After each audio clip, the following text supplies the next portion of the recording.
कृपया कहानी को पूरी सुने। कहानी अच्छी लगे तो लाइक एंड सब्सक्राइब जरूर करें। मेरा और रजत का रिश्ता एक करीबी रिश्तेदार ने ही करवाया था। रजत अपने माँ बाप की अकेली औलाद थे और हम 4 भाई बहन, जिसमें मैं सबसे बड़ी थी। जब मैं दुल्हन बनकर रजत के घर पहुंची तो उनका आलीशान घर देखकर मैं हैरान रह गई।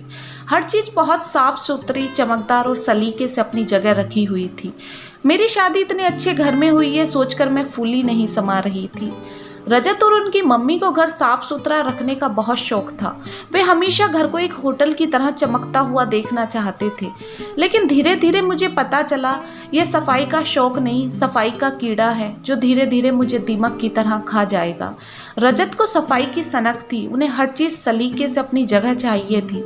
घर में धूल का एक कण भी दिखाई देता तो रजत बेचैन हो जाते। घर में 2 बार फिनाइल का पोछा लगना जरूरी था। बाहर से आओ तो लगे घर में नहीं किसी अस्पताल में आए हूँ। रजत के ऑफिस से आने से पहले मैं घर को बाकायदा साफ करती। कहीं कोई कपड़ा, अखबार, पेपर, कोई सामान इधर उधर होता तो रजत मेरे पर बुरी तरह झल्ला जाते। दिन में 2-4 बार मेरी और रजत की लड़ाई होना आम बात बन गई थी।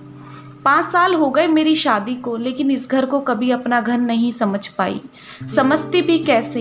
एक चीज भी मैं अपनी मर्जी से इधर से उधर नहीं रख सकती थी। रजत ने जो चीज जहां सजा दी उन्हें वह चीज वहीं चाहिए।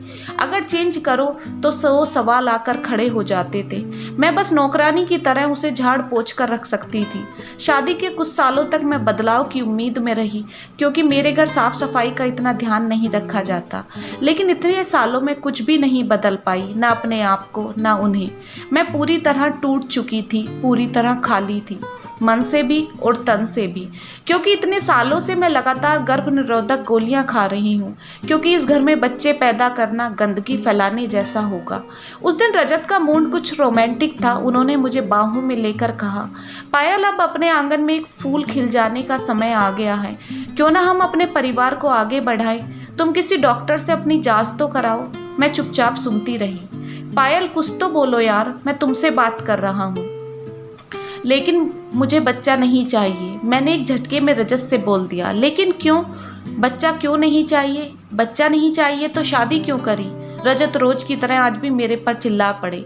बच्चे घरों में होते हैं रजत, होटलों में नहीं। होटलों में क्या मतलब है तुम्हारा? मेरा घर तुम्हें घर नहीं लगता? नहीं, तुम्हारा घर एक चमकता हुआ होटल है। कभी देखा है उन घरों को जिनमें बच्चे होते हैं?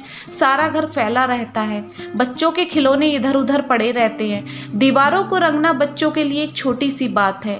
टॉफी, चॉकलेट खाना कहीं भी गिरा देते हैं। कितना भी कीमती सामान हो कभी भी तोड़ सकते हैं, और तुम एक कप टूटने पर भी मेरे पर बरस पड़ते हो। बच्चे कहीं सूसू करते हैं, कहीं पोटी करते हैं। सारा घर बच्चों की हंसी से महकता है और तुम्हारा घर फिनाइल की बदबू से। रजत आंखों में आंसू लिए सोफे पर बैठ गए, क्योंकि पहली बार उन्हें किसी ने आईना दिखाया था।